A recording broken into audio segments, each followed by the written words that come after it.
we're hoping that this will be conversational and that we'll all learn a lot in the process. So as Lily said, I'm David Reed. I'm from the University of Florida. I'd like to introduce our panelists today. Next to me, I have Kevin Lopes, the Vice President of Sports Business Development and Innovation at ESPN. Matt Landers, Development Lead at Google. Sean Donovan, Innovation Officer and Principal at TRG.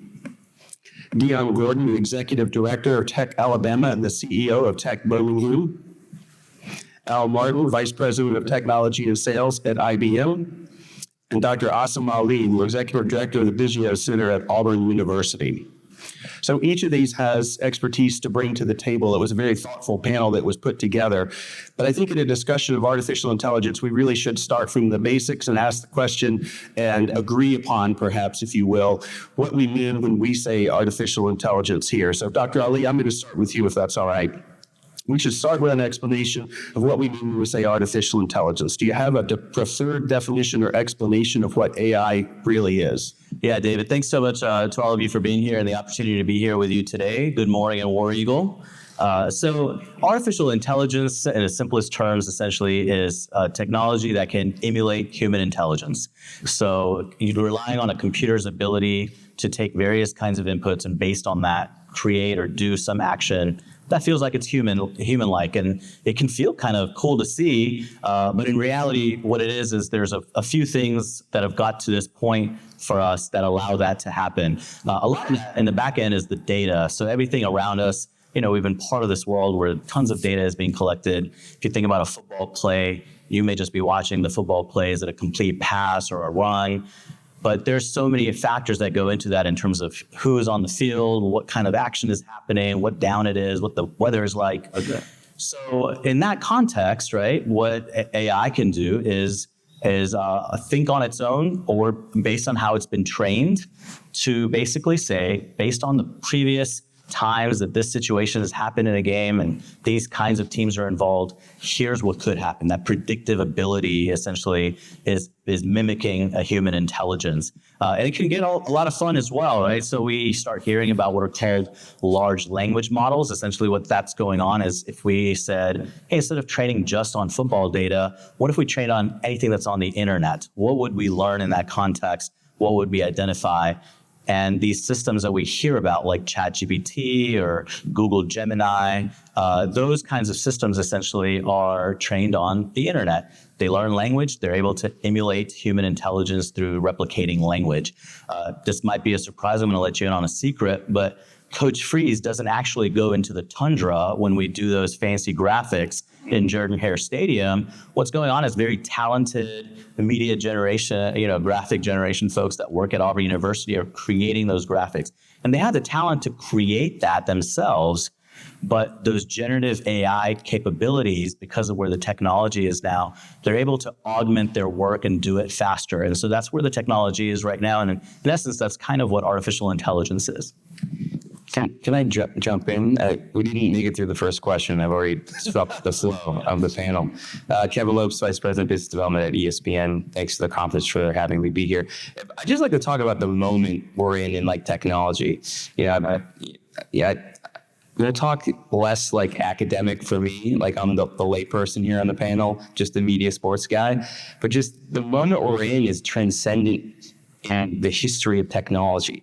For me, I think about the advancement of dial-up internet. So, in 2003, when I could unplug the Ethernet cord from my laptop, in college, and I'm still on the internet. I'm like, this is crazy. It's going to change everything. Or when you had the Nokia brick phone, and then you had the Razor phone, and you had like the cool slide phone from the Matrix. You thought that was the best phone in the world. Then the iPhone comes out, and you're like, wow. Everyone who held that iPhone for the first time was like, this is a giant, clear and present leap forward in technology. And I think that's where we're at with AI. Like anyone, you don't need 4 degrees, experiences AI can see how it's different from the previous version. And so for me, generative AI is kind of like that iPhone. It's that iPhone moment, like I'm on the real internet. This is incredible. But the next version is, the best part about the iPhone was like the App Store, when like smart people got their hands on that technology and created their own individual apps. And they started doing all kinds of awesome things, and it takes a life of its own. I look at generative AI just like that. Like when the kid in their dorm in Auburn takes a open source large language model, what are they going to do with it?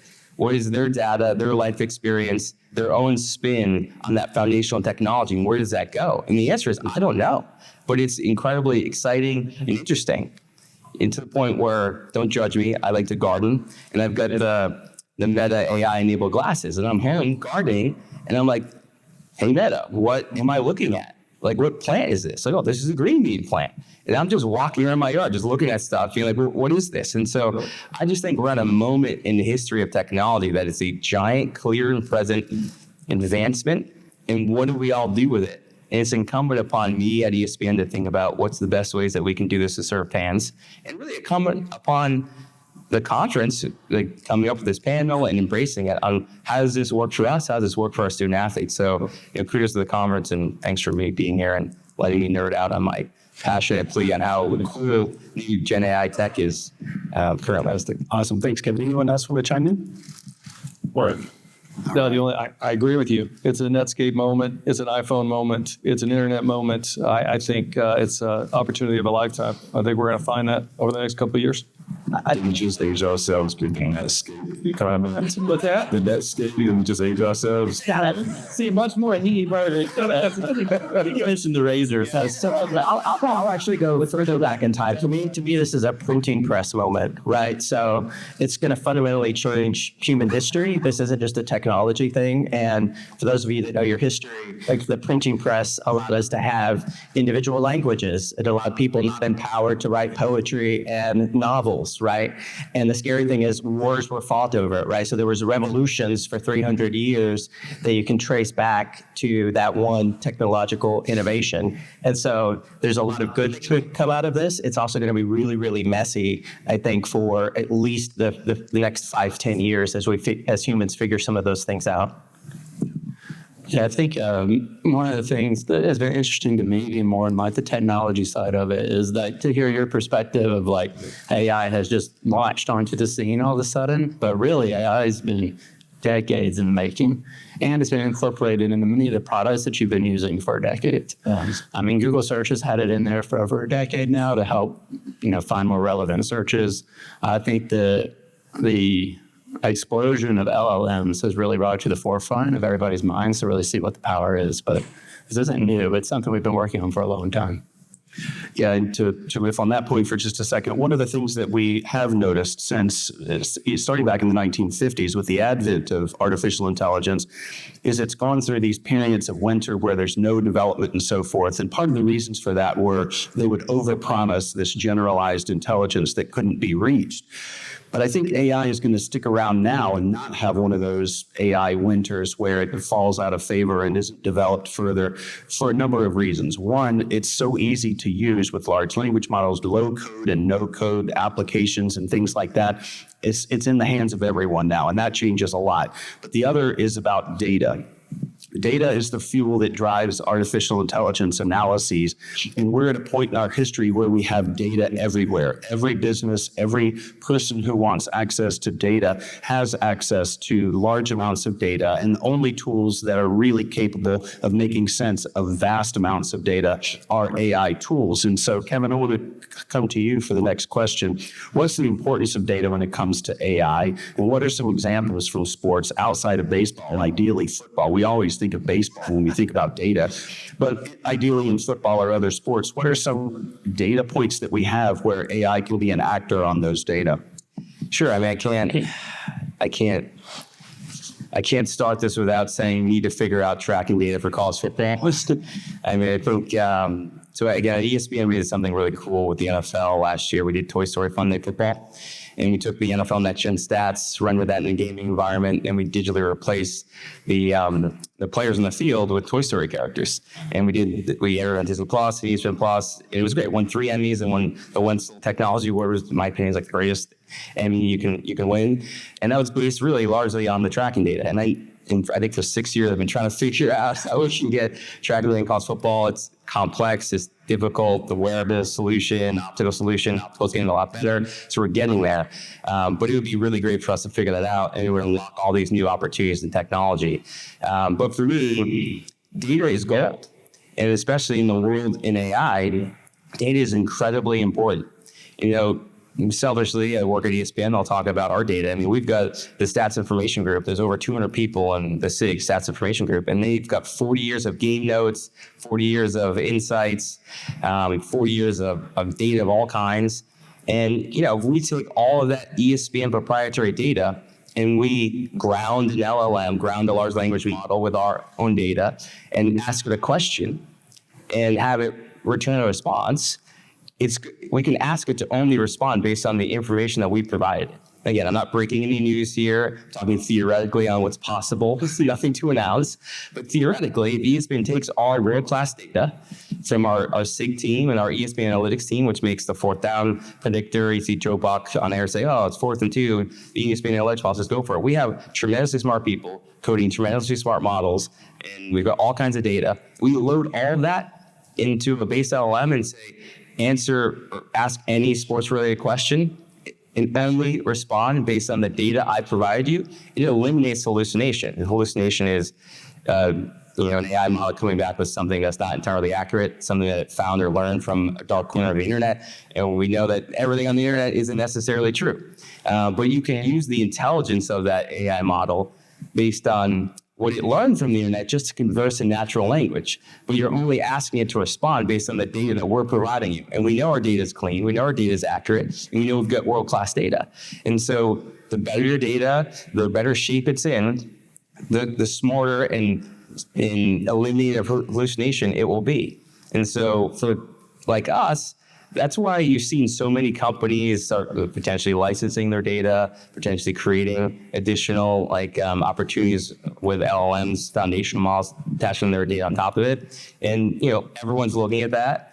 But you cannot underscore the importance of having clean, incredible data specific to any industry. And it could be healthcare, it could be sports. So to answer your question, I cannot better articulate how important it is to have excellent data that's consumable by AI. In fact, if I can add on to that, for a lot of companies, many of you that are working at those companies, those of you that may be listening in, you may not know what the AI strategy should be because there's just so much, it's hard to know where things are headed. The simplest step that an individual or an organization can take is just kind of taking stock of what is the data that we are collecting, or is it clean, is it accurate, is it reliable? Because that will be the key as you think about eventually as these things start to stabilize and you can kind of have an idea where things should be headed. The absolute building block of that, the foundational aspect of that will be, do we have good data? Is it reliable? So those are the fundamental questions that organizations can be asking even before you think about what your AI strategy will be. Yeah, and I think the great thing about sports is it's not just the sports, the play that's going on or that, but it's all of the marketing aspects, the advertising, the viewership. You have data available for all of these different aspects of sports, and AI can play a role in those. And we'll get to those questions briefly.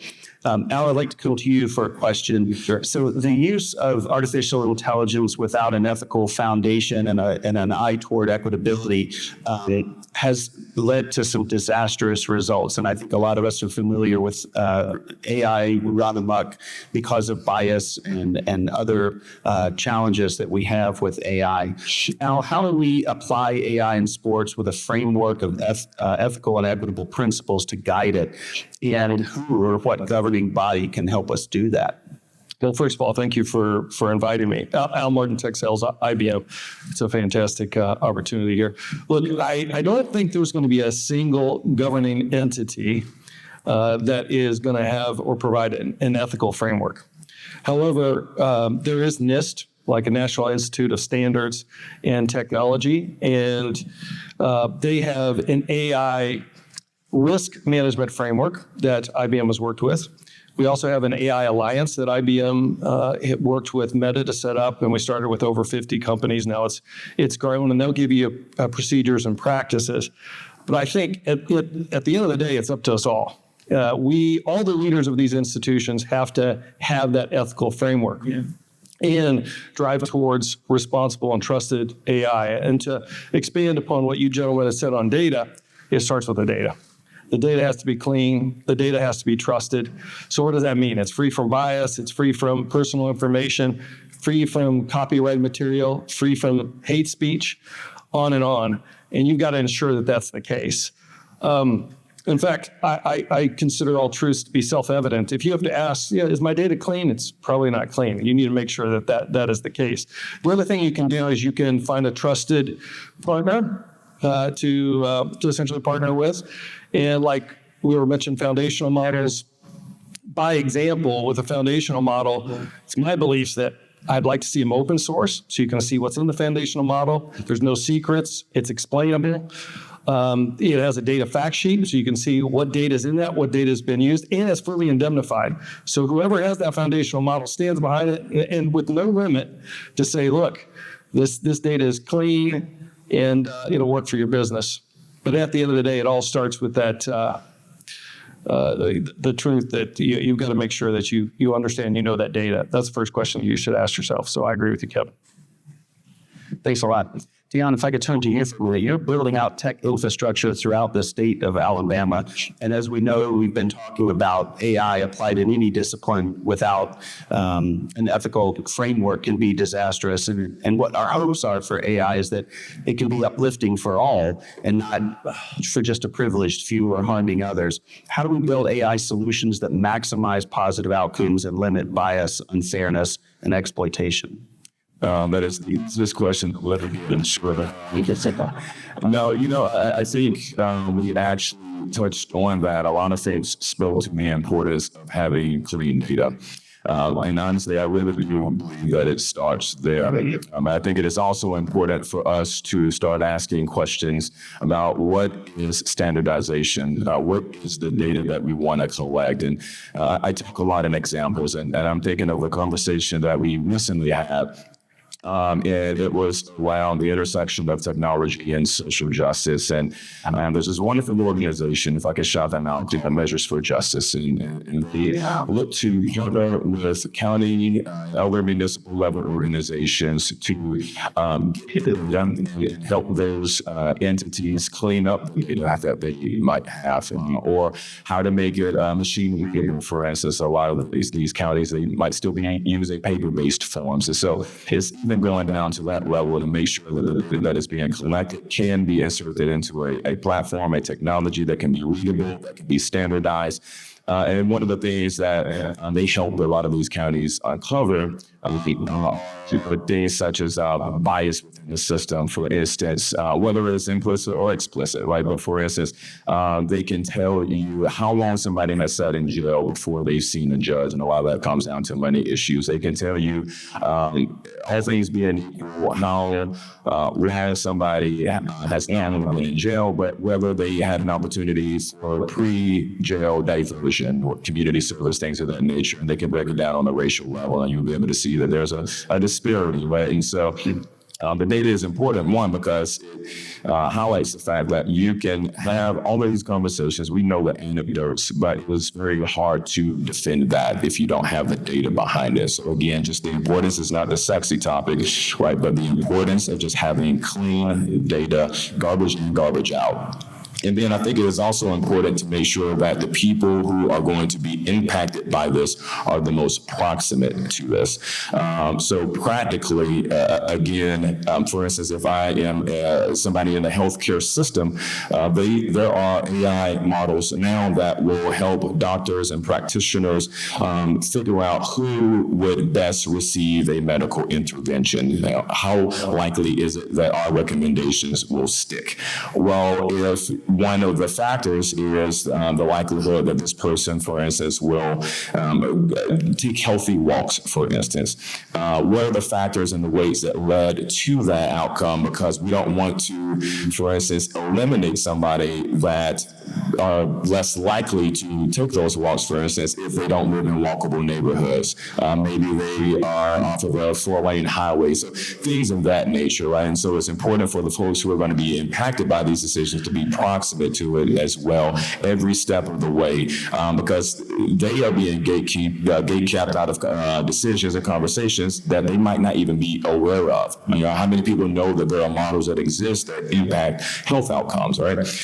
So I'm just a big fan and believer of having people approximate every step of the way. And even from a sports angle, I think we're going to have to start having conversations around what is autonomy, what is a collective decision-making process. So for instance, if we have technology now that can identify concussions before that person is presenting, and we can imagine a world where technology will be able to identify the risky behavior of a player. Is it likely to lead to injury, not so on and so forth? And is it the coach's responsibility to then yank that player? What is the agency that the player has, that the athlete has to say, I feel fine, I want to stay in the game? Do you yank Michael Jordan from the famous flu game, right? If he says, I'm fine enough, he goes on to drop 60 plus points, right? Yeah. So we're going to have a lot of these conversations, but that's one of the things that I am really encouraged by is the fact that we're having these conversations, that the SEC saw the value and the importance of pulling people together, because it's going to be hard to put that genie back in the bottle, right? And so we have to start asking these conversations, having these conversations and asking these questions, as unlikely as they may be, because it's going to be in those edge cases where a lot of vulnerable people can fall through the cracks. So. Yeah, if I may, we've kind of mentioned the word data and bias. Just kind of thinking this maybe a little bit too deep of a thought this early in the morning, but if over reliance on all that can become very formulaic, and the last thing that we would want ESPN, right, is a formulaic approach to college football. And so I think what we certainly are familiar with the negative aspect of bias, and we wouldn't want that. And what makes it challenging as we think about training these models is if we get these outliers or where the bias is, that can really skew the results in terms of the reliability of these systems.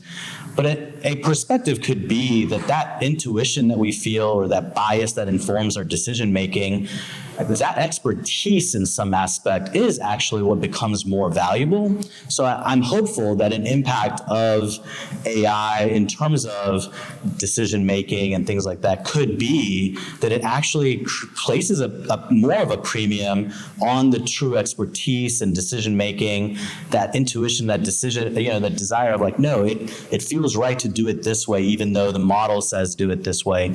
And so for us humans, kind of thinking about, and those of you with children, thinking about how you make those decisions, how you feel comfortable in those decisions, the kind of intuition you build over time, that becomes very important as we think about where AI is headed, so that we're not just bots who are doing whatever the AI model says, but we're actually able to see that, augment our decision making, but actually be truer to what our expertise is. And I think that's a real opportunity that could exist.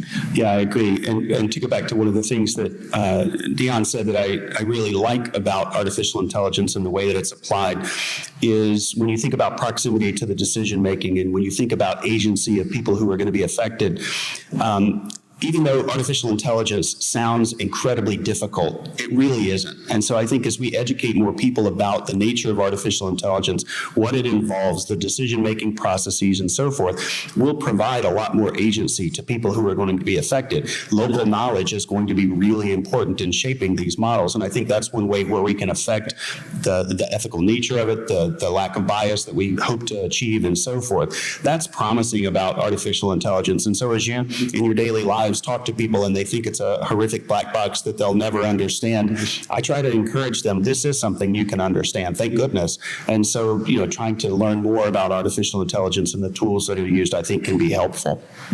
So, go ahead, Matt. I was going to say that, right now we need to make sure we understand that these are tools that we can use to help inform decisions. I think that we could have provided any AI all the data on Tom Brady and it would have picked him to be, multi-Super Bowl winner.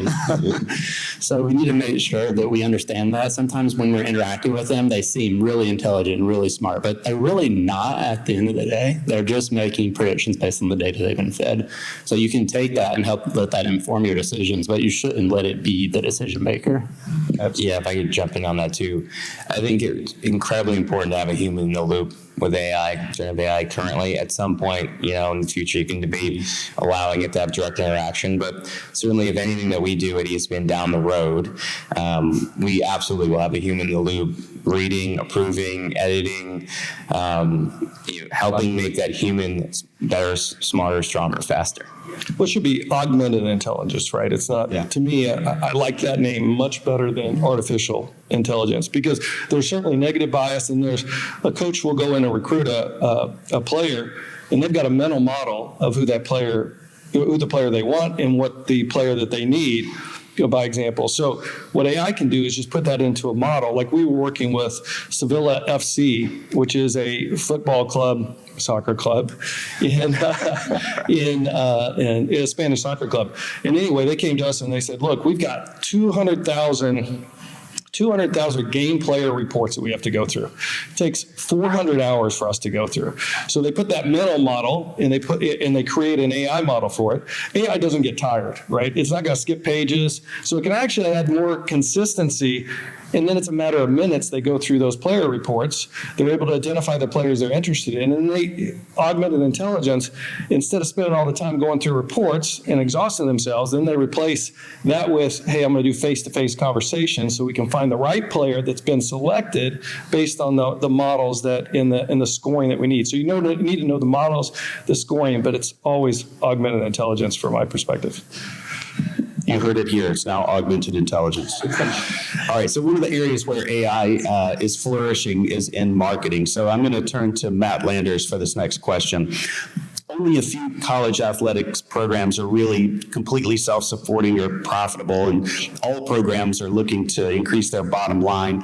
What are some ways in which AI is transforming the business of college sports at universities? Yeah, I think the new wave of tools, specifically generative AI, plays well with marketing. I think that, some programs are going to be more staffed than others in the marketing area. And generative AI allows people to do more with less, which is cliche, but it is true in this case. Like, imagine you're going to, you get a new product, you design a new hoodie, you want to sell that, generate some revenue. In the past, you might have needed to have some production value around taking the product shots, create some copy, create ads. Like, there's a lot that goes into just selling merchandise. You don't just put it on your website and pray. So now with generative AI and image generation in particular, maybe you don't need as high of a production value of a product shoot. You could take one, have AI upscale the resolution, remove the background, and enhance the lighting, very easily without needing to be a professional in like Photoshop or something, right? Get better product images, which are going to convert better. Also, when you go to create ads, maybe you provide the guidelines around the ads that you want, like maybe provide some copy, some headlines, some descriptions. And now, like in Google Ads, you can say automatically create assets. You can enable that, which will allow us to try to match what you've told us and what we know about your business to copy that's going to respond better to users' queries whenever they provide those in search. So I think there's a lot of tools available to marketers now to help them get campaigns off the ground faster and cheaper than they could have in the past. That's not to say that it replaces these very high and expensive campaigns where we have very capable humans that can do all of this, but not every campaign needs to be to that level, I don't think. Yeah, that gets back to the point of a human in the loop, right? And that these tools are, in fact, tools. Yeah, very good point. Sean, as you think about marketing and advertising, what do you see on the horizon for AI and its role in college sports, whether it's the schools, the conferences, or the associated business around college sports? Sure. Thanks for having me. Good morning, everybody. Sean Donovan, Chief Innovation Officer at TRG, fortunate enough to be a partner with the SEC doing their branding and advertising. For those of you in person, check out our hologram and our XR experience right down the hall. When I think about AI and the moment we're in right now, I don't actually think about this as a data or a tech piece. We are standing on the shoulders of academic research tech giants, right, of the past 50 years. This is a people revolution, so people experience revolution. It's a human experience revolution, right? If we think about Web 1, when it was developed, it was to launch missiles, launch rockets, and chat, right? It was just a glorified chat room. And then people started using it, and they realized, I can promote my business, right? I can have my own website. This device came out, and people all of a sudden could take videos, right? And the rise of social, that was not the intended use of this device, right? So I'm most excited about, as hundreds of millions of people experiment with this technology, what are they going to create next? What's the next Picasso of AI, right? As we've talked about, it does allow fast and cheap things to happen. For those of you that haven't played around with AI, try it. When I get a task, first thing I do is say, well, can AI help me? I know a little bit about a lot of things, and AI is really, really good at taking me from 0% to 70%, right? It's not going to give me an A+, right? The human is still going to outperform the AI, but it gives me so much of an advantage to augment my skill set and learn things really, really quickly, right? I now have all of human history that I can, if I prompt it correctly, go from knowing nothing about it to about 70%. And that's just amazing to wake up to, right? The efficiency piece is where a lot of the attention is right now. And in advertising, right, you can get good, cheap, and fast. And we're getting to the point where you can now do all three of those, right? Historically, you had to pick two. I'm most interested in finding the good, right? As content is democratized, as everybody in this room understands these AI tools, that's really, really interesting, right? Everybody has the opportunity to be a creator. Some of that is going to get homogenized, right? There's going to be a time period where all content is going to start to look the same, right? And as we have these tools, so we now have the same tools as ESPN, as Hollywood. Some of our students can now create things just like a Hollywood studio can.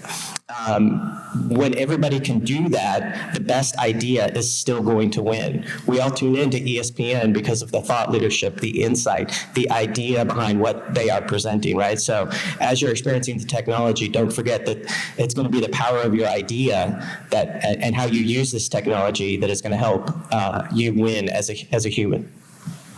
Yeah. So let's keep. I wouldn't say. I'm going to go there. I tell myself not to do it. I'm going to do it. I wouldn't say that AI allows folks to compete with Hollywood today. You know, like it's not quite that advanced yet. But I would say it certainly allows someone in their house in the Netherlands or someone in their basement at Auburn to certainly put out a product that is very professional in nature, but there's still a ton of value in historical creatives. There's a ton of value in the apparatus of industry that AI isn't anywhere close to replicating or replacing, but it certainly does bring up someone with very little experience or expertise to a level of output that is amazing and fascinating, but there's still a giant gap between Hollywood and what an AI model can do. And I know that's not what you were insinuating, but I feel like it's part of what I want to get across here. There's a big gap between where AI is today and where major productions, and it's going to take years and years and years and tons of development. It might never get there, but it's certainly bringing up what was zero to something that's very respectable and saves a lot of time, a lot of effort, and certainly makes a lot of creatives potentially better, stronger, and faster. But there's certainly the need for those creatives today and into the future. I mean, we can disagree on a definition of Hollywood, right? But if you think about a $2 million or $10 million production budget, right? A director's first piece, right? There are plenty of film festivals right now that are highlighting generative film, right? The MoMA has its first generative art piece in its permanent collection, right? So although it may not be on replacing all of Hollywood, right? If you're not looking for, if you don't have the luxury of $100 million budget, a much smaller team can use these tools to create high quality output a lot faster. Well, I think we can agree on the complementary nature of AI one way or another, right? Like if you're a developer, if there's 10 steps to code, now you could do like the first 4 with AI and then you finish it up. I'm sure the Hollywood analogy is someplace in there as well. It's about productivity, about automation that didn't exist previously.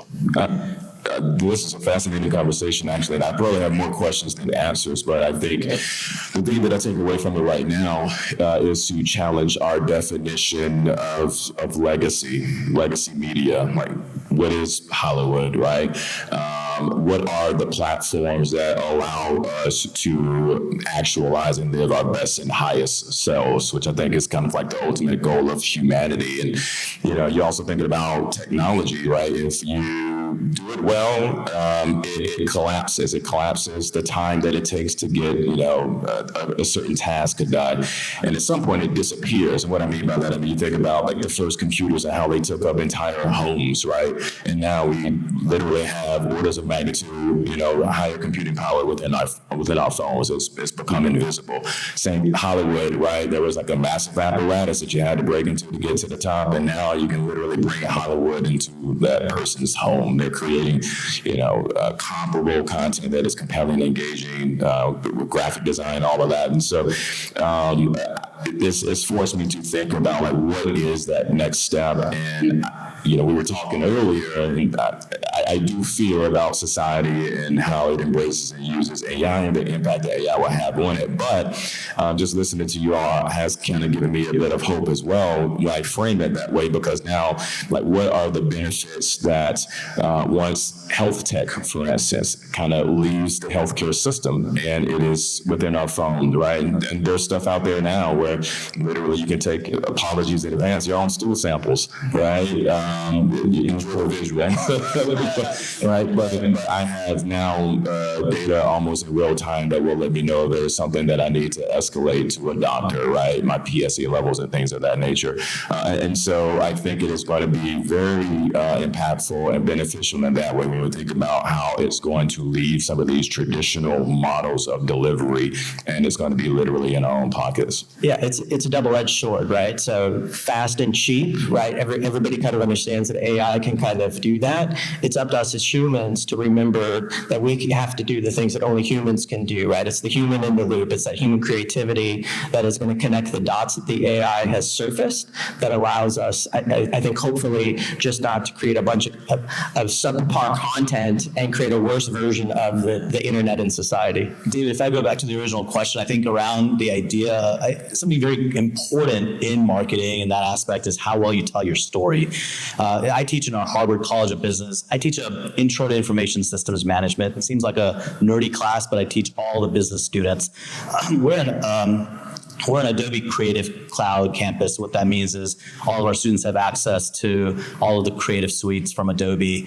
And so in my class, I'm able to use that and use the generative capabilities, the AI capabilities. So my students who aren't majoring necessarily in fields where they need to be able to do communication or marketing are able to at least learn what those tools are and how to use those tools in the context of, hey, what if I want to use those tools to better tell the story of how I understand this material or the different kinds of experiences I can get. And so I think just speaking to those themes of democratized access, you referenced Kevin, the student at Auburn who's in the basement, but maybe if they're in my class, there's actually windows, but they can understand what these tools are, what the capabilities are. I think what it does is it opens up their minds and horizons in terms of what is possible, what can we do with these technologies. Otherwise, it's very technical to try to use some of those softwares. It's very technical to try to use some of those tools, but hopefully they're able to kind of do those first iterative examples, try it out, and see what the possibilities are, and become at least better at understanding the framework of how do I tell the story around this, or how do I better understand this concept, whether it's trying to understand how to pass a test. So can this be a tutor? Can this help me understand better? Or it's from a marketing perspective, I've got to create a flyer. How do I create a good flyer? What does that even mean for this event? do I have to create everything from scratch every time? No, there are tools out there that get you started, get that first draft in. And so, as we think about the economic impact of talent shortage and the ability to be able to do more work with less and all of those kinds of other trends that are going on, these kinds of tools can be important as people become, entrepreneurial, thinking about starting their own business. Do you have to go out and hire a bunch of people before you understand what you're trying to do in your business, or can you use these tools to kind of get yourself out the gate at least? So I think from that perspective, it creates a lot of opportunity, a lot of options, and a lot of potential, even if it's not that final fit. I agree with Kevin. It's not going to be that Hollywood blockbuster, but it's certainly good for that first iteration and first idea. One last comment on Hollywood. I think the tools throughout the history of tools being provided to everyone, all it does is raise the ceiling and the floor. And Hollywood has these tools too. They're going to be better at using them. They have more money. At the end of the day, the more money you put into a project, the better the output in general. I don't think that's going to go away. So as we think about marketing and advertising, I want to think about it for a moment from the student-athlete perspective. Certainly social media has revolutionized how college athletes promote their brand. I expect AI might have similar potential. So Sean, I'm going to turn to you again. Do you see ways in which student-athletes can use AI to benefit themselves in terms of branding? There's tons of ways that they can do it. And I think the most exciting thing is for student athletes right now, they're at the tip of the spear of figuring this out, right? They have just as much a chance as figuring this out as a multi-billion-dollar brand, right? There's a lot of talk of who's going to be the first billion-dollar one-person brand. It may be a student athlete that has been interviewed this week at SEC Media Day, right? So this democratization of content, this augmentation of skills, they're obviously very talented athletes, right? Taking that leadership potential that they have and unlocking some of these democratized creative tools on this device or on their laptop means they don't necessarily need a team of 20 people, 20 handlers figuring that out. They can now have one or two smart mentors that are helping them get there much faster than maybe they were 5-10 years ago. So for all the student athletes out there, remember your name is your brand, right? Don't think that just the logos on your shoes are the only brands that are out there. You are in the process of establishing your brand here at SEC Media Day, and this technology really allows you to unlock that potential in ways that really haven't been possible before. So if you think about influencers and YouTube channels, right? Now the YouTube channel doesn't have to be just you in front of your laptop, right? You can now really easily create interesting background footage. You can pull in interesting stats about your unique profile of all of the plays that you have done, or your career and how you've changed from middle school to high school to projecting into the professional league, right? So we've talked a little bit about the creative piece. On the data side, if you're not really good at Excel and you didn't take a bunch of accounting classes, you can use the same technology to look at your social media following, look at your posts, ask it to analyze it, right? Ask it to analyze it from different points of view, right? So if you're you can ask it to look at your content from a local perspective versus a national perspective versus an international perspective. You can look at it, what would your rival school think of your content, right? AI is really good at giving you a point of view from different personalities and different viewpoints that you might not have. So don't be afraid to ask the AI to think in a way that you are not used to thinking, right? So that's one of the ways that it can really easily, just through natural language, augment what you're currently doing. So I think everybody probably would agree we're still living in the wild west of name, image, and likeness. I think oftentimes it's all over the place. So Asim, I'd like to turn to you. Do you see a role for AI in trying to estimate a player's value to a given team, given their performance and other factors? And will it help universities brand and value, help them estimate the brand and value of a given player? So from the player's perspective, can they use it to estimate their own brand? From the university's perspective, how much should they invest in any given player? Yeah, that's an interesting question, David. I think the short answer is not at this time, but that's certainly possible. I think we get into a lot of risk and ethical questions if we start thinking about how to have AI systems that somehow associate value. And I think I go back to just the importance of expertise and the importance of decision making from those experts, from you who are experts. That becomes very important. So I would hesitate to say that an AI system can somehow be the decision maker in terms of attaching value to any kind of human ability. What it can do is some of the examples you shared earlier, for example, Al, the simple amount of data points that are possible, it's not feasible for a human to analyze all of that data in a timely way. And I think that's where it could be beneficial to have AI systems that augment that decision making by being able to analyze the information much faster every time there's practice, every time there's film that you're trying to review, those kinds of things. There's always ability to inform that decision making. But I think the more compelling option really is that these tools allow player agency. If you look at the macro trend of where things seem to be headed in college sports, the shift is away from these central ideas of control to students having a larger voice, student athletes having a larger voice. And I have to say, I admire our student athletes. If you think about just the pressure on their time and their expectations, and just, with the advent of social media, how they're much more visible. These kinds of tools can help them in a responsible way make better sense of what they're trying to accomplish and how they're trying to accomplish that. So responsibly being able to use these tools to create tutoring systems, because tutoring is not, we provide lots of tutoring. Our folks do an excellent job. I work with them, and they're incredibly dedicated, but they're not available 24/7, right? So all of our students, including the student athletes, being able to responsibly use these tools to understand the material better, understand what they're trying to accomplish from an education and academic perspective better. But then also, sometimes you're coming from a small town and you go to a campus and, all of a sudden you've got 90,000 or 100,000 eyes on you every weekend.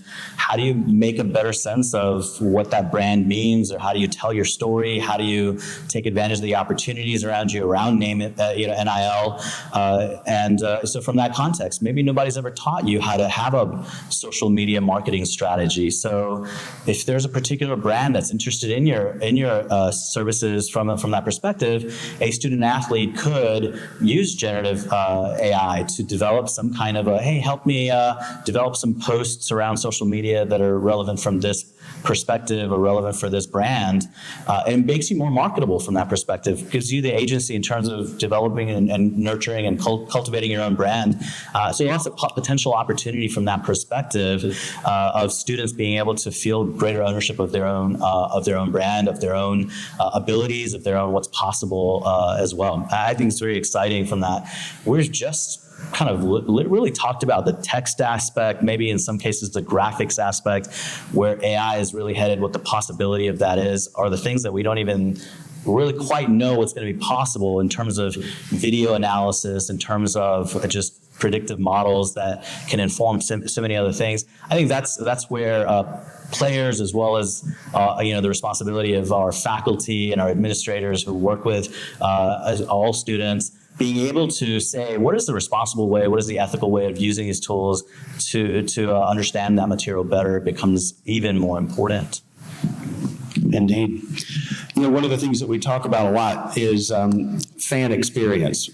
Every college team, every conference is trying to increase their bottom line, get more viewers, and so forth, and fan experience is a big part of that. Kevin, I'd like to turn to you and your experience at ESPN and ask, how can AI improve the fan experience? What can a college athletic department do to be more successful in this space? Sure, yeah. Again, I'll reiterate, I don't have any news to break, but I can talk generally about the industry and what all folks in media are thinking about.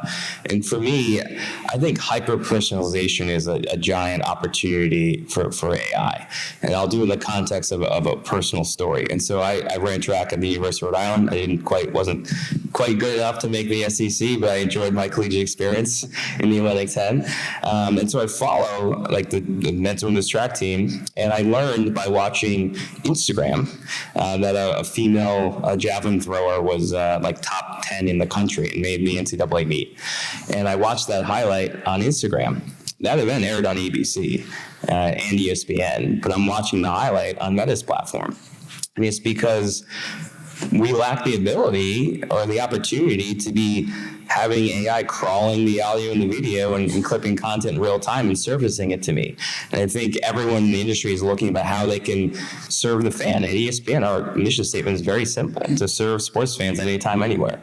And so how could we in the future look at utilizing AI to really hyper-personalize? So I wake up in the morning, I have my own personally curated highlights. It knows that I'm a fan of the University of Rhode Island, knows that I like track and field, and so it can clip out. And everyone at that NCAA meet, if you're at Auburn or Texas or Oklahoma, any of them, you can have your own individual curated highlights. And so I think that's going to really unlock a level of hyper-personalization. And then on the advertising side, I think, I'm not in advertising, but, fans want contextual ads. They don't want to see the same ad 9 times in a row, And so, with the right amount of personalization in AI, you can get really accurate to what fans want to see in those ad breaks. I mean, I have a 9-year-old daughter. I got her a cat for her 9th birthday. I don't have a dog, but I'm buying cat food every month. When I get that Purina ad, why can't that dog be digitally replaced with a cat? Why can't that ad be, through generative AI, hyper-focused and targeted specifically at me? That virtual product placement, all that technology exists today. And again, I'm not breaking any news. I'm not saying we're doing that tomorrow. But just generally speaking, the technology at a certain point will unlock a level of hyper-personalization that, in my opinion, will serve fans better based on available technology. I'd like to jump in on this one if I could. I think it's about the fans, right? This is the engine that drives everything and the reason we're here. I was reading the other day that I think it was Statistica that said by 2028, global sports is going to be worth $680 billion. I mean, hopefully they can pay Atani's salary and some of the others, that go along with. Anyway, IBM's focus has really been, we've done recruiting and all kinds of different things, but the fan experience is really the fun part of it. And as we're looking at the fan experience, it's not about replacing humans or anything. It's about finding white space. So essentially, we're trying to find an experience that doesn't exist today. So some of the partners that we're working with, by example, are Wimbledon, the U.S. Open for tennis, the Masters, ESPN. I found out that Kevin's approving some of my foundational models that we're pushing in ESPN. So this has been worth it just in that. I mean, shout out to ESPN Fantasy by Watson X. That's right. Fantastic. But anyway, we work with this, and where most people see like tennis, we see data, lots and lots and lots of data, and that's where AI can come in and can personalize, as you mentioned. I mean, what's an ace? How many aces? We can do, what their power score is, their advantages, their disadvantages. We put all this together in analytics. Today, like the U.S. Open, by example, has 250, I think, singles matches across 17 courts. Wimbledon has 19. Most of that focus is on the center court. So that means all that experience, the personalized experience, maybe your favorite player is outside in one of those other courts. What AI allows us to do is to use AI commentary, spoken commentary, and closed captioning on all those other courts. So you can now watch those courts with added advantage of insights and where the predictions are, et cetera. The Masters is the same way. 80% of the commentary is not associated with any of the shots. In other words, there's only 20% of the commentary covers the golf shots that are out there, and there's like 20,000 shots or golf swings that are taken across the entire tournament. So now we can cover all that. And not only that, we look at where the ball lands, what the coordinates are, how it compares to history. Maybe it's a little too much, but you can essentially look at all those insights and be able to take advantage of it. So it personalizes it, as you mentioned, like never before. With ESPN, you got 12 million, I think it's like 12 million fantasy subscribers.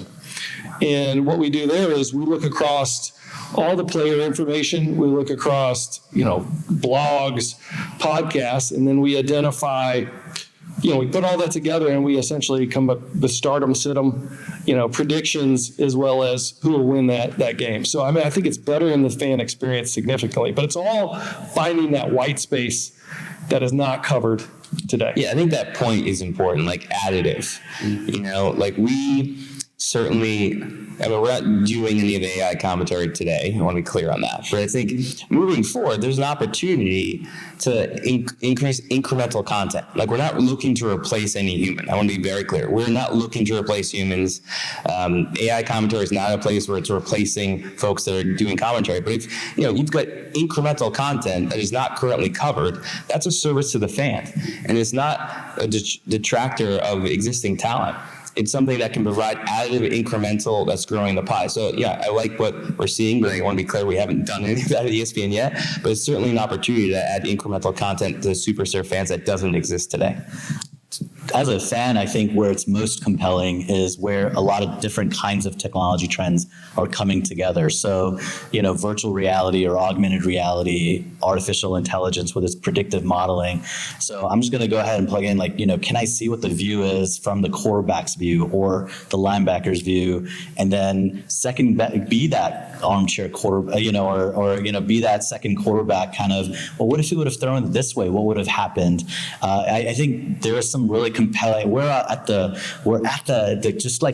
that inflection point, I feel, of some interesting possibilities of creating that in the game experience. And I think based on what I've seen of what's possible, I'm really excited about it. We're certainly experimenting with some of that in the academic world in terms of what it's like to create those immersive experiences.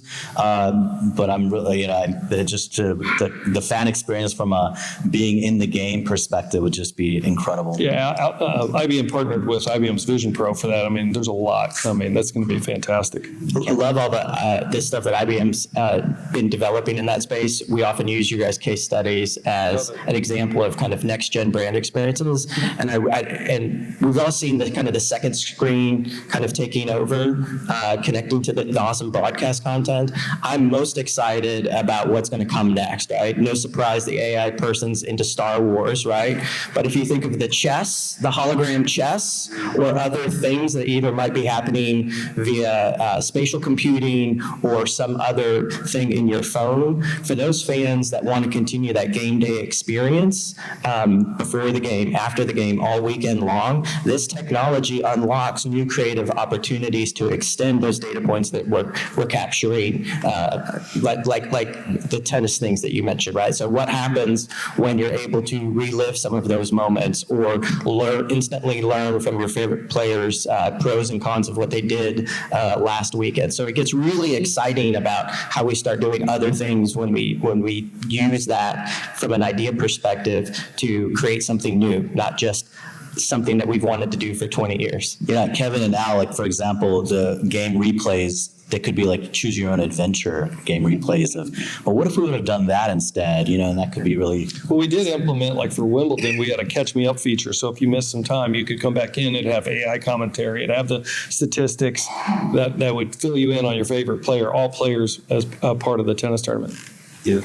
We're really at the precipice of all of these amazing things coming to fruition. So I want to bring it back to student athletes again for just a second. You guys have spent time with student athletes, I know, and as university faculty, Dr. Ali and I have as well, and I'm constantly astounded by all of the education that they have to deal with, the practice that they have to deal with, and so forth. So Matt, I want to ask you a question. Can AI help identify when students are struggling in a given university course, and can it provide tutoring services or other things that might help them academically?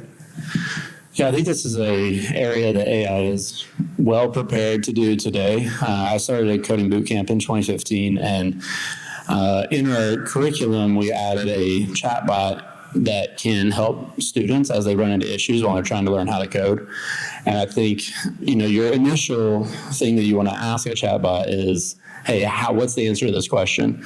But we were able to provide a system prompt to the chatbot to say, hey, don't just give the answer to students, use the Socratic method and lead them to water.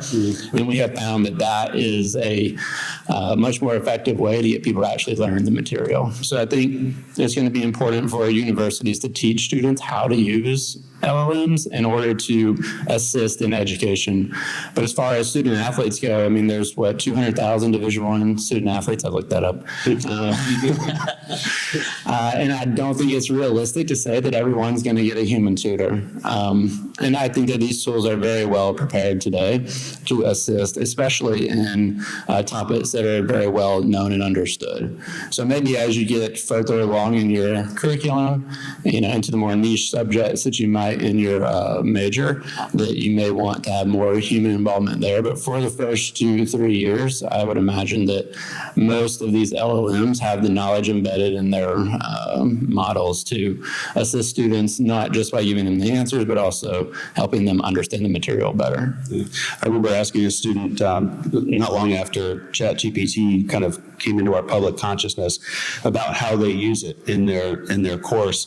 And the student said, this particular course is an online course. I'm supposed to watch videos and then answer questions, and I don't have a didactic they didn't use that word. I don't have a relation. I can't ask the faculty member a question and get an answer in real time, but I can open a ChatGPT instance and I can have a dialogue with ChatGPT about the course material. I can ask them to dumb it down for me. I can ask them to tell it to me 5 different ways.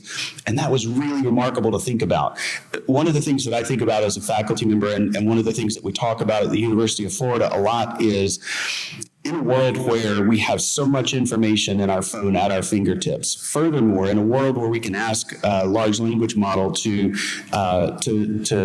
take a large volume of information and distill it down to the basics, it really begs the question, what are we supposed to be teaching our students right now? Right? They live in a world where they have a lot of answers at their fingertips. And so we as university faculty really have to evolve and think about what we're teaching. Furthermore, we also have to think about how we're testing the students on whatever it is we decide we're going to be teaching them. And that's a watershed moment for higher education. Yeah, imagine a student athlete that also English isn't their first language. Yeah. I think AI can really assist there too, being able to translate materials into their primary language, being able to even translate videos. Like, we're very close to being able to give an AI a video and have it reproduce the video in a language of your choice. Like, that's right around the corner. Amazing. So Deon, you represent tech both in Birmingham and across the state of Alabama, where you're trying to build out and strengthen this entire tech ecosystem. It's enormous. What are the potential linkages that you see between a comprehensive tech ecosystem like you're trying to build and AI and then scholar athletes and the SEC? So, first thing, and I failed to mention this at the beginning. This is very important. War Eagle. No Auburn fans on this, or Alabama fans up here. Right? I'm joking. But yeah, so I really am excited, and I truly believe that the SEC is probably best positioned to start having those conversations and ask those questions. So, just one shout out for the AI consortium, right? The first and the only, as I understand it, in the nation. For folks, I just got to give a shout out to Renee for orchestrating this and the fact that we're having these conversations now. And if you think about, the SEC, I think objectively is the best conference. And I think about and I think about the separate institutions and the legacy and the mind share, just the gravitas and the weight that comes with those institutions. I'm imagining now a world where student athletes, what did you say, was it 200,000? I didn't look it up, right? But most of those student athletes, they will go pro in something other than professional sports. And so now we can start having conversations. Well, what is it like for them to be proximate to all of this, and not just on the periphery, but to actually have them embedded in it? For instance, if maybe material science is something that I am interested in. And so we know that technology and AI can be used to figure out how you create helmets that reduce concussions, and equipment that reduces the violent impact and things of that nature. And that's a material science question, right? So now imagine if you have that student athlete that is proximate to that process, asking those questions, the human in the loop, right? I think that would be incredibly fascinating. And I think that we're going to see roles emerge as new platforms, as like you mentioned, I think the App Store, right? After the iPhone, like it gave birth to a completely new industry that nobody really even saw coming. And so like, what is going to be the new industry around AI and machine learning that comes, that student athletes can be smack in the center of, and to help us build and envision what it looks like. That is like super exciting to me. And then you layer on top of that things such as entrepreneurship, right? And so now not only are they playing the sport that they love and getting all of the benefits that come with that, they are proximate to stuff around material science and just in engineering. And now if we have entrepreneurship as a part of it, we can teach them the skills necessary to innovate, right? Which is just the creative or the practical application of creativity, right? And that's not mine, right? But like I love that definition of it. And so they can start having those thoughts and then go from concept to concrete, right? Maybe in 10 years, they launch their own helmet company, right? Or even something that is a component of the helmet. There are just so many ways that they can have a real impact into the industry as it currently exists. But, how cool is it for us to think about what is going to be in the future? And so I think, just putting together what that looks like, the SEC just did the pitch competition, I believe, right, of student athletes. And so we're already starting to kind of see gestures being made in that direction. So I think that's how we look at it, right? If you look at all of the actors, all of the people that are involved in this process, right? You have faculty, you have student athletes, you have mentors. It's an entire apparatus. And then just envision what it is like to go through those steps, to go through that lived experience, and then build models around that. That is super exciting just to consider. Yeah, agreed. So if you don't know, the Southeastern Conference has been way ahead on artificial intelligence. They placed a bet on the importance of artificial intelligence, not only in college sports, but in student athlete lives and so forth, way back before ChatGPT came into our public consciousness. The Southeastern Conference wants to have an academic mission as well as a sports mission. And the first big endeavor that they took on was artificial intelligence. And so Dr. Ali and I have known each other for quite some time now. We're both members of the AI Consortium for the Southeastern Conference, where all of our member institutions have faculty members and administrators who are working on artificial intelligence at their universities, meeting to share ideas, to collaborate, to hold conferences and workshops, to collaborate in research. So Dr. Ali, I want to give you the last question. And by the way, we're going to stick around for questions afterwards. So if you have questions of your own, when we're done up here, we're happy to stick around and answer questions. But universities are always asking the same question, which is, what can I do to get started? If they're late to the game of understanding the importance of AI and creating, say, university-wide AI initiatives, how can universities get started?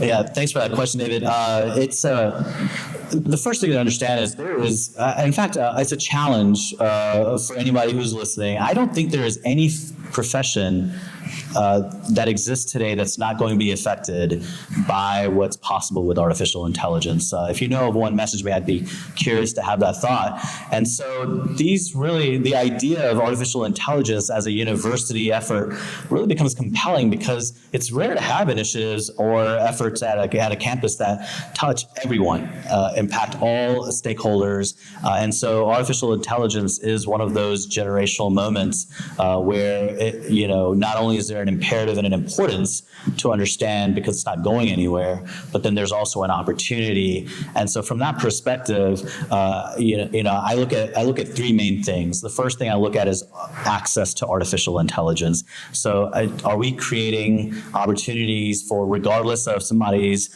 economic background or abilities, do they have access to the tools that are going to be the relevant tools that shape the economy, that shape opportunity, that shape upskilling, learning, those kinds of things. So we've been working at, I know we've developed lots of resources at Auburn that are available for anyone in the public. When we say stakeholders, it includes, the very communities that we live in. I know Florida, David, you guys have done incredible work in terms of creating material and access and content to upskilling opportunities from the K through 12 space through professionals. So access becomes very important. Being able to learn how these tools work and being able to understand them. The second thing is AI literacy. We've been very focused on how do we create access, how do we create that, and in addition to that access, how do we create the ability to learn what is possible with these technologies, how do they work, what do they actually do, creating those resources and then making them broadly available so that it's sharing that impact, so that you don't have to be on a campus to understand that. And so universities have a responsibility, again, to make sure that our future students, prospective students, as well as faculty today, as well as administrators and community members, are able to access that upskilling, are able to learn, are able to understand what AI is, and that's how I would define AI literacy. And then the third thing really speaks to the thing that the consortium that we've mentioned is collaboration. These tools are, they aren't going to, the way, something that's interesting to note is most of innovation throughout the past century or so, in the U.S. at least, has happened largely because of government investment. What's interesting about AI is that a lot of the most innovative work is happening at private companies. And so I think from that perspective, our universities, especially public institutions, have a tremendous responsibility to make sure that we're helping people make sense out of what those tools are, what's the responsible usage of them, gaining insights into those systems. And so collaboration becomes very important because the sheer magnitude of what we're talking about, it can't happen in a silo. It can't happen someone doing it in their own office, on the weekends kind of a thing. It really has to be across campus, people working together, across multiple campuses, people working together. I've had the privilege, with David, of meeting monthly with colleagues from around the Southeastern Conference. We talk about these issues in terms of what's possible for research, what's possible for upskilling and AI literacy, what's possible for creating these opportunities, such as the one, getting together today. How do we take that collaborative approach? If we look at the conversation around higher education in the country, a part of that solution to those conversations really is higher education institutions working together. And the SEC emulates that well. At the end of the day, it's a competition on a Saturday, right? But it's a shared competition because sure, a team wins or loses, but in the SEC, right, both teams are winning, both fan bases are winning. How do we create that same kind of an environment around artificial intelligence? Sure, in terms of, submitting grant applications or reaching out to prospective students, it can feel competitive, but at the end of the day, it's really not, because there is such an importance of working together to make sure that we're lifting all boats, essentially, from that perspective. So I think from a university perspective, those are the opportunities that exist for us. Yeah, and I can't overemphasize enough the sharing aspect of it. We think of the universities in the Southeastern Conference as being highly competitive, and they are. But in the academic realm, and then also in other realms too, including sports, they're also highly collaborative. So at the University of Florida, I guess about 4.5 years ago, we invested a lot of time and effort into teaching AI broadly. Our tagline was AI is for everyone, and it has two meanings. One, everybody can access this and use these tools. They are getting simpler and simpler to use. So it's for everyone in that respect. But AI is also for everyone in the sense that it's relevant to you as a student at the University of Florida or wherever, regardless of what your major is. AI is going to be applied across all disciplines and already is in most. So we're training students across the entire breadth of the university in AI. Currently, we have about 12,000 students per semester taking AI courses, and that's across at least 50 to 60 different majors. And so we've shared all of that knowledge and content with our SEC colleagues. And Asim runs the Biggio Center, which is focused on helping faculty teach at the highest possible level. And so we have all of these resources focused on the student experience and student excellence, and especially our student athletes, trying to help them in every way they can. And so we think that artificial intelligence is going to be a game changer. What I'd like to do is ask for closing thoughts from our group here, and we'll wrap up. For me, the closing thought is AI is for everyone. It's accessible to everyone and it's relevant to everyone. So that's what I'd like to send you home with today. What do you think, Evan? Yeah, I just feel really fortunate, immense gratitude just to be in the industry at this point in time. Either I'm too young, too naive, or too arrogant. I'm not quite sure which one of those are, to not be afraid of it. I just embrace the moment, embrace the uncertainty, embrace new technology, embrace where just the industry and just sports is going. It's just exciting. So thanks to the SEC for inviting me. Thanks to their leadership. I'm blown away by how early Florida was on AI and how you have 12,000 students like mandated to take it. I don't know anyone that's doing that, and it's incredible. So thank you to the conference for reminding me. Yeah, I'd echo that sentiment. I'm super excited about what's to come with AI. I think that we're just on like this inflection point of what's going to happen over the next few years, and AI is actually accelerating its own, innovation, and I think that's just going to continue to increase. And the tools that we're able to produce with AI are going to be critical for people to learn and understand. So it's great to see the universities come together and say, hey, we know this is important. It's important to the future of our students that they're going to need to understand these tools and be able to use them in order to have a place in the workplace in the future. Two quick things. One, don't have a point of view on AI if you actually haven't used it, right? The technology is easy to access. Don't be afraid of it. It's not going to bite. So experiment with the technology. And the second, it's overwhelming. The change of pace is overwhelming. As soon as you start thinking about something, you're going to go down a deep rabbit hole and feel overwhelmed. Try and think about it in 3 time horizons. What can AI do for me now, right? So literally right after this meeting, next week, this month, what can it do next? So think about the rest of this year, and then the future, right? None of us can predict the future, right? But how can you start learning today, sampling different technologies, piloting different programs to get ready for whatever's next? We can't predict where this is all going to be 5 years from now, but we know that if you start now, you're going to be ahead of most people. I wish I could just say ditto to all of that. I'm probably going to plagiarize Kevin. I really appreciate just the optimistic outlook.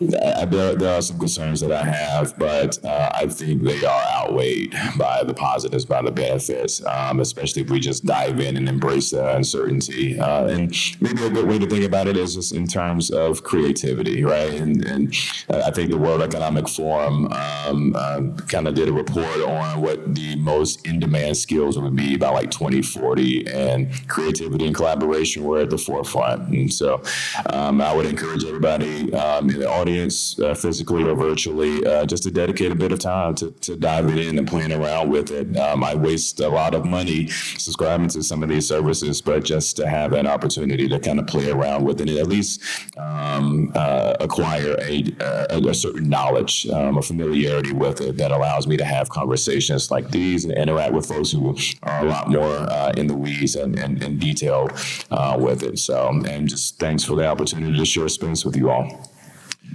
Yeah, so being in tech, I think we tend to overstate a lot in tech and the impact. I don't think we're overstating AI. This is an opportunity of a lifetime. I think it'll be proven out over the coming years. One thing we didn't talk about, we talked about coaching, you talk about the fan experience. I just want to make sure that the student athletes that are listening, the personalized training that I think that they're going to be able to benefit from AI is going to be immense. It's going to be huge. It's already there today, but we haven't even explored wearables, sensors, things like that are coming. So this is going to be an extraordinary time. Not that I'm advertising, but I got a podcast called Making Data Simple. We talk about these concepts. I have a lot of startups. They're all talking about AI. And in the area of personalization, there was one not too long ago, a company, I won't mention their name, but they actually, you can go to the refrigerator, you can take a picture, and it will come up with, relative to what you have in the refrigerator, the most healthy option relative to what you're targeting, whether you're gaining weight, losing weight. Can you imagine if you were a student athlete? For me, that would have been huge. All I was eating was pizza. I think, of course, I'd probably still eat pizza if that was the case. But yeah, that may be all. But I mean, this is an extraordinary time, and I think will be proven out over the next coming years. Go ahead. Yeah, I think, again, War Eagle, just the opportunity to be here with some really talented and incredible folks. It's very humbling, and so I appreciate the opportunity to be here. My main thing is get off the sidelines, right? This is something that, if you have a fear about it or if you have uncertainty about it, try it out. I'm going to share a website address with you if you're just trying to look for a free guided resource, just to try to make sense out of where you even get started. It's an AUBI link, so for Auburn folks, you'll understand that, but it's aub.ie. That's our short URL. So aub.ie/howtoai. And if you go to AUBI/howtoai, it takes you to our incredible Biggio Center team has developed some pretty hands-on, experiences of how to just understand how this technology works, how to prompt, get text, images, media, those kinds of things. What are some ethical questions to ask yourself? That resource is available for free for anybody who's interested. But so get off the sidelines, try it out. If you get stuck somewhere, if you've got some compelling ideas, feel free to reach out to me. I'm available on LinkedIn. I'd love to hear from you in terms of what's possible. Thanks. And lastly, I'd like to say a thank you to Lene McDonald, who organizes our SEC AI Consortium, and for getting us together, and a big thank you to our panelists. So thank you very much for being here. Yeah, thank you. Thank you. And we'll stick around and answer some questions for you.